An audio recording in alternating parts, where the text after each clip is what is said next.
Hi everyone, this is Mrs. Malloy again. Welcome to lecture number 3 on Japan. So you've just heard the theme song to Friends, one of my favorite shows from the 1990s. Hopefully you've all heard of it because, well, it was on before you were all born.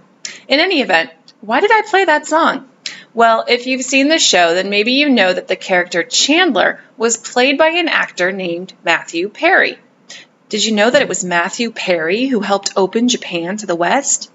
Yeah, they ended their isolation following the Tokugawa shogunate era. Okay, it was actually a different Matthew Perry who made this happen, starting in 1853. A little before Chandler's time, right? But hopefully that will help you remember his name. All right, so we've learned already that Japan was pretty isolated from about 1639 until 1853 under what became known as the Tokugawa shogunate.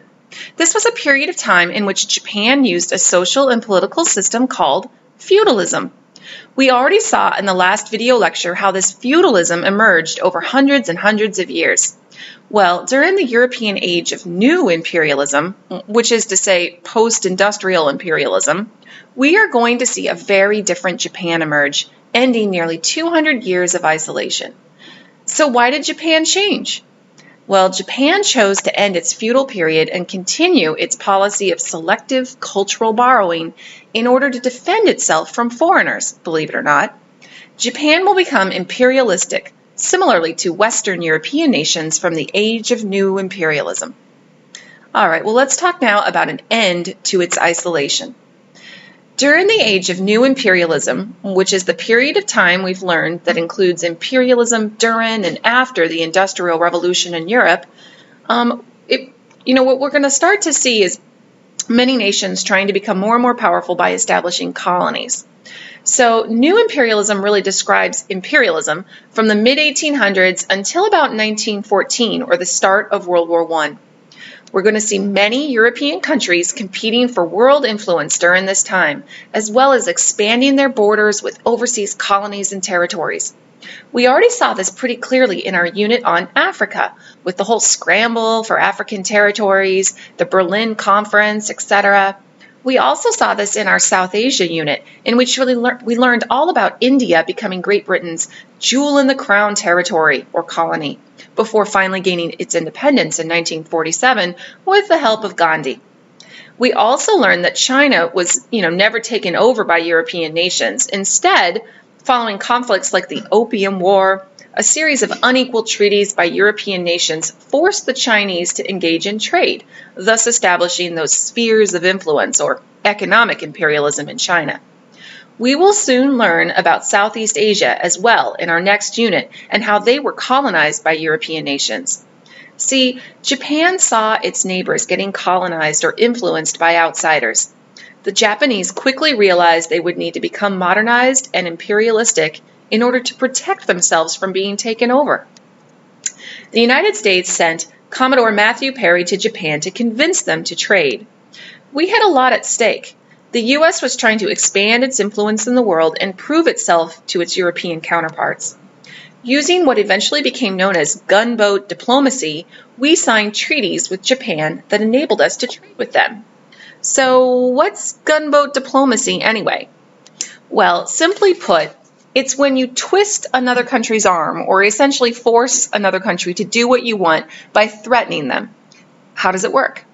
Well, you show up with a powerful fleet of warships or gunboats, you introduce yourself and ask them to trade with you, or else.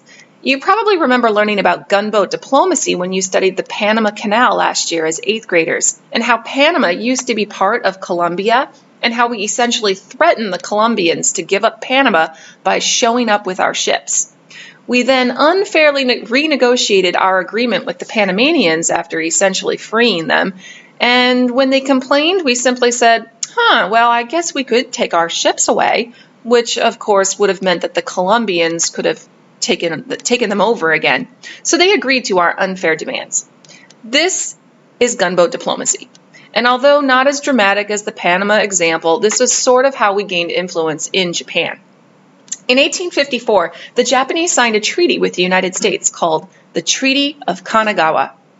Kanagawa is a prefecture in Japan, which means, don't freak out because I know that name sounds strange to you, a prefecture is a state in Japan, okay? So in Japan, states are referred to as prefectures or prefectures. The Treaty of Kanagawa granted American ships the right to stop in Japan for supplies, and it also allowed for U.S. diplomats in Japan. What's that mean? Well, diplomats are people who represent their nation in another country or abroad. The United States State Department sends diplomats around the globe, as do other countries. All nations have embassies, for the most part, in other places. Nowadays, these embassies serve many purposes, especially, or are often there, to provide travelers with passport or other consular assistance, to travelers while they're abroad. Unfortunately, before long, Japan was forced to sign a number of unequal treaties, granting extraterritoriality, like in China, remember?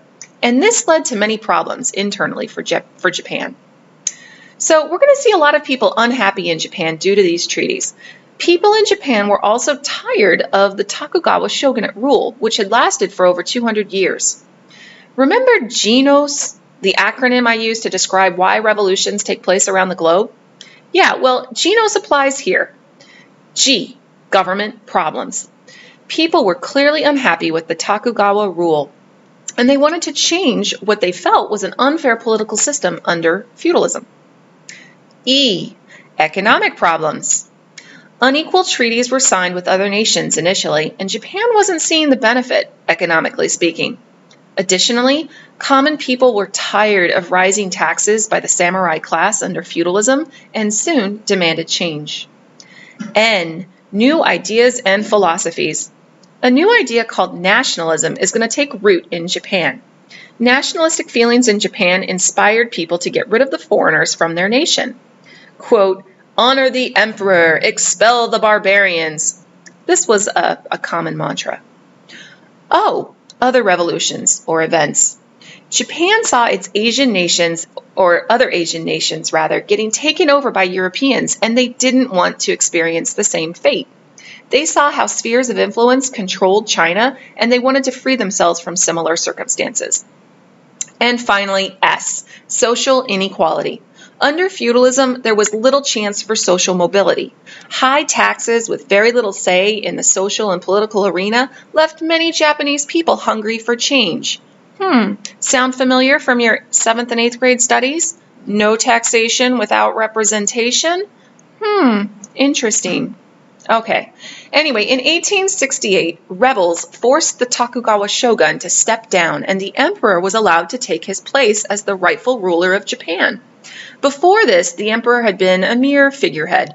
This event is called the Meiji Restoration, because the Meiji emperor was restored or put back into power. Meiji means enlightened rule. The Meiji Restoration marked the start of mass industrialization and modernization in Japan. Please memorize the following. Meiji equals modernization. Say it. Meiji equals modernization. M and M. M and M, like the candy, or M&M, like the rapper. Anyway, Meiji equals modernization. M and M. The emperor is going to then send hundreds of diplomats and citizens to the U.S. to learn about Western ways and help in the modernization process. What happened next is a fantastic example early on of how Japan continued its tradition of selectively borrowing from other cultures.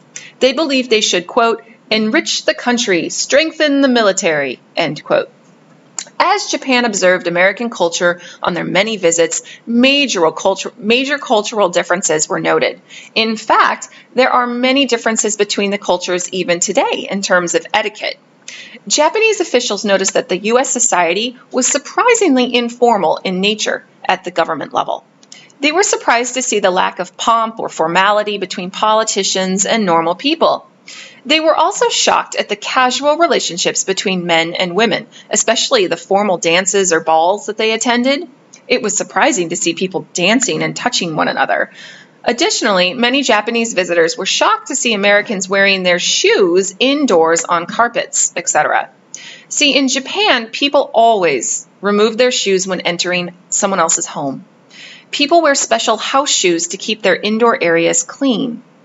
Removing one's footwear in another person's home is also a sign of respect for the Japanese. Even Japanese schools today have a policy of shoe removal. Students remove their outdoor shoes as soon as they arrive at school. They immediately switch into indoor shoes while inside. Again, this is a sign of respect. Many early Japanese visitors to the U.S. found Americans to be extremely impolite because of these types of differences. However, they were willing to overlook many of these things due to what they found to be a very friendly demeanor on the Americans' part. The new government under the Meiji ruler was established in 1889 with the writing of a constitution. The Japanese borrowed many Western notions of government in this document, but changed them to fit Japanese needs. Yet another example of selectively borrowing things. The Japanese government has a parliament that was modeled after the 19th century German system. The Japanese parliament is called the Diet. No, not diet like, OMG, have you heard about how healthy the Japanese diet is with all of its seafood? No, their parliament is called the Diet. D-I-E-T, spelled the same way as, eating type diet, but different. Anyway, the new government included Western modeled laws and a Western style bureaucracy. The new government was not, however, democratic. Anyway, the Meiji era also saw many economic changes. What followed was a massive effort to industrialize like the Western powers had. One of the first industries that helped expand Japan's influence was the silk industry. The silk industry in Europe had been destroyed due to diseases. Yeah, the silkworms died. And yes, silk is made from worm secretions. Don't freak out. The Japanese government built mills and factories and then sold these to private owners to make money. There were close ties, therefore, between the government and businesses. Combining modern business methods with traditional family values, huge family-run corporations called zaibatsus emerged. Industry in Japan was run by the family-based companies and continued until the 1960s. Ever hear of Mitsubishi? Yeah, well, this company started as a shipping company for trade. It soon became known for other industries and now includes a company that makes automobiles. In addition to economic changes in Japan, the Meiji era also saw social change. The feudal system was abolished, and people were encouraged to adopt Western clothing styles. Men were required to join the modern military. Many people moved from rural areas to cities. Compulsory education was created by the government to educate the population. Political parties soon emerged, and a modern media as well. More and more men earned the right to vote, with all men possessing this right by 1925. Japan's modernization during the Meiji era and its lack of resources like oil and iron led it to become imperialistic. They attacked China in 1895 and took over portions of Korea, we've already learned. Additionally, Japan fought the Sino-Japanese War against Russia in 1904 to 1905, successfully forcing the Russians out of Korea. This was Japan's coming out party as a major force to be reckoned with after beating a European nation like Russia. People were really surprised around the globe. Japan began a rapid policy of expansion following this victory. During World War I, they aggressively took over and controlled parts of China, helping to secure the resources that it needed to continue expansion and industrialization. Following World War I, during the 1920s, Japan signed peace agreements with major Western countries to ensure that it would remain influential in world politics. Relative peace in the 1920s allowed Japan to continue its industrialization and trade. During the Great Depression, Japan fought to keep its head above water in world trade, as did many countries. They dealt with these economic problems by becoming even more determined to expand their territory. By 1931, the emperor was again reduced to a figurehead as military generals took control over Japan. During the 1930s, Japan then began to militarize. Militarism means that you heavily arm your nation in preparation for war or aggression. Many Japanese began to feel it was their destiny or right to rule Asia. In 1937, the Japanese invaded Manchuria in China and brutally took it over. They left the League of Nations peace organization that had been created after World War I. In 1940, at the start of World War II, they joined the countries of Germany and Italy in an alliance called the Axis. Outraged, the U.S. cut off ties with Japan and cut off Japan's oil and resource supply.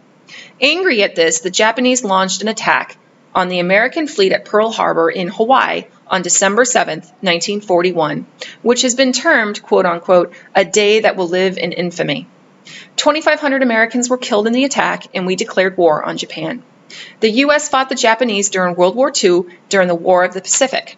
Our war with Japan continued past the surrender of Germany and Italy in May of 1945. Our conflict with Japan only ended after the dropping of 2 atomic bombs on the country. The first of these was dropped on August 6, 1945 on Hiroshima, instantly killing at least 80,000 people. Failing to surrender after this, the U.S. dropped another atomic bomb on Nagasaki on August 9, 1945, killing at least 40,000 people instantly. Japan surrendered on August 14, 1945. The U.S. will then help Japan rebuild and demilitarize. Thanks for listening. Bye.